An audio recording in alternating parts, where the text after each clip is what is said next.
मन्नत और अनिरुद्ध पर ऐसी मुसीबत टूट पड़ी है जैसी उन्होंने कभी सोची भी नहीं थी।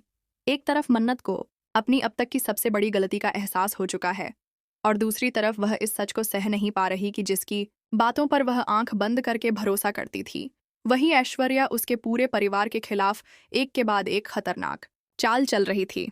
ऐश्वर्या ने एक बार फिर सभी परिवार वालों को धोखा दिया, लेकिन इस बार धोखे की हद इतनी बढ़ चुकी थी कि अब मामला केवल रिश्तों का नहीं बल्कि जिंदगी और मौत का बन चुका था। अब सवाल ये था, क्या मन्नत अनिरुद्ध को ऐश्वर्या की इस साजिश से बचा पाएगी, या फिर ऐश्वर्या अपनी कुटिल योजना में सफल होकर पिता और बेटी को हमेशा के लिए अलग कर देगी। सीरियल मन्नत हर खुशी पाने की के आने वाले एपिसोड में दर्शकों के सामने वह सच आने वाला है जो अब तक पर्दे के पीछे छिपा हुआ था।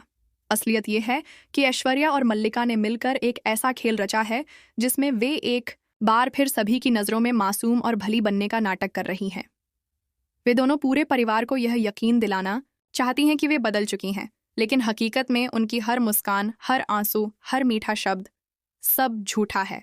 मन्नत को यह भी पता चल जाता है कि अनिरुद्ध ने वैसा कुछ भी नहीं किया था जैसा ऐश्वर्या ने उसके बारे में कहा था। असल में जो आरोप ऐश्वर्या ने अनिरुद्ध पर लगाए थे वह सब उसके खुद के दिमाग की बनाई हुई कहानी थी। एक झूठ जो उसने इतने आत्मविश्वास से बोला कि सच जैसा लगने लगा। मन्नत यह सारी बातें अनजाने में सुन लेती है। उसका दिल टूट जाता है, लेकिन वह संभलती है क्योंकि उसे लगता है कि अब समय आ गया है कि वह इस झूठ के साम्राज्य को तोड़कर अपने पिता के साथ खड़ी हो। लेकिन किस्मत को शायद अभी मन्नत और अनिरुद्ध का मिलन मंजूर नहीं था। बाप और बेटी एक दूसरे को गले लगाने से पहले ही मल्लिका और ऐश्वर्या दोनों मिलकर एक ऐसा हमला करवाने की योजना बना लेती हैं जिससे न केवल इन दोनों की जान खतरे में पड़ जाए बल्कि पूरे परिवार में एक बार फिर खौफ का माहौल बन जाए।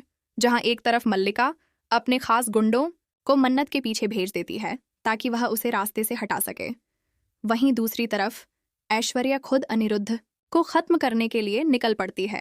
उसका इरादा साफ है, अगर अनिरुद्ध जिंदा रहा तो उसका झूठ बेनकाब हो जाएगा और अगर वह चला गया तो सच हमेशा के लिए दफन हो जाएगा। रात का समय है, चारों तरफ सन्नाटा पसरा हुआ है, बस कुछ दूर से आती हवा की आवाज और कदमों की आहट सुनाई देती है। मन्नत को रास्ते में रोकने के लिए मल्लिका के गुंडे अचानक हमला कर देते हैं। वह भागने की कोशिश करती है लेकिन वे चारों तरफ से उसे घेर लेते हैं। तभी एक तेज गाड़ी की हेडलाइट्स अंधेरे को चीरती हुई आती है और ब्रेक की आवाज गूंजती है। गाड़ी से बाहर निकलता है विक्रांत। उसकी आंखों में गुस्सा और चेहरे पर डर का कोई नामो निशान नहीं। वह बिना समय गंवाए मन्नत को बचाने के लिए लड़ाई में कूद जाता है। कुछ ही पलों में वह मल्लिका के भेजे गए गुंडों को धूल चटा देता है। मन्नत अभी भी हाँफ रही है, लेकिन उसकी आंखों में डर से ज्यादा चिंता है, अनिरुद्ध की चिंता। वह विक्रांत से कहती है कि हमें तुरंत पापा के पास पहुंचना होगा वरना बहुत देर हो जाएगी। दोनों बिना एक पल गंवाए गाड़ी में बैठते हैं और तेजी से उस जगह की तरफ बढ़ते हैं जहां अनिरुद्ध है, लेकिन किस्मत को कुछ और ही मंजूर था। जिस वक्त वे वहां पहुंचने ही वाले होते हैं, ऐश्वर्या पहले ही अनिरुद्ध तक पहुंच चुकी होती है। हाथ में पिस्तौल, आंखों में नफरत और होठों पर एक ठंडी मुस्कान, वह सीधे अनिरुद्ध की ओर बढ़ती है। उसकी उंगलियां ट्रिगर पर कस जाती हैं और अगले ही पल गोली चलने की आवाज गूंजती है। अनिरुद्ध जमीन पर गिर जाता है, खून उसके सीने से बह रहा है। यह सब देखकर मन्नत के पैरों तले जमीन खिसक जाती है। उसका गला सूख जाता है, लेकिन उसकी आंखों में आंसुओं के साथ एक आग भी जल उठती है। वह चिल्लाती है, ऐश्वर्या, तूने ये क्या कर दिया? विक्रांत तुरंत अनिरुद्ध की ओर भागता है, उसे उठाता है और मन्नत से कहता है कि हमें तुरंत अस्पताल जाना होगा। लेकिन मन्नत की नजरें ऐश्वर्या पर टिकी रहती हैं। वह उस पल तय कर लेती है कि अपने पिता के खून का बदला वह ऐश्वर्या को पुलिस के हवाले करके ही लेगी। रास्ते में एम्बुलेंस की सायरन बजती है।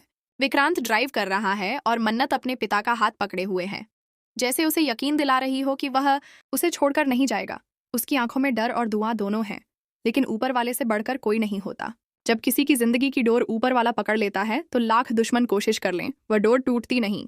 बड़े दिनों बाद मन्नत को अपना कोई मिला था, उसका अपना खून, उसका पिता। और अब वही जिंदगी और मौत के बीच जूझ रहा था। अस्पताल पहुंचते ही डॉक्टर उसे ऑपरेशन थिएटर में ले जाते हैं। बाहर बैठी मन्नत और विक्रांत की सांसें जैसे थमसी जाती हैं। हर सेकंड भारी है, हर पल एक सदी जैसा लगता है। फिर कुछ घंटों बाद डॉक्टर बाहर आते हैं और कहते हैं, ऑपरेशन सफल रहा है, मरीज खतरे से बाहर है। मन्नत की आंखों से खुशी के आंसू बहने लगते हैं, लेकिन उसका चेहरा गंभीर हो जाता है, क्योंकि उसे पता है कि खेल अभी खत्म नहीं हुआ है। ऐश्वर्या अब भी बाहर है और वह शायद यहाँ भी पहुंच सकती है। अब सवाल यह है, क्या ऐश्वर्या अस्पताल में आकर अनिरुद्ध को खत्म करने की कोशिश करेगी, या फिर मन्नत और विक्रांत इस बार उसकी हर चाल नाकाम कर देंगे? सीरियल का यह मोड़ न सिर्फ आपको सीट से उठने नहीं देगा, बल्कि हर अगले पल का अंदाजा लगाना भी मुश्किल बना देगा, क्योंकि यहाँ कहानी में दुश्मन सिर्फ एक नहीं बल्कि कई हैं और हर कोई अपने मकसद के लिए किसी भी हद तक जा सकता है।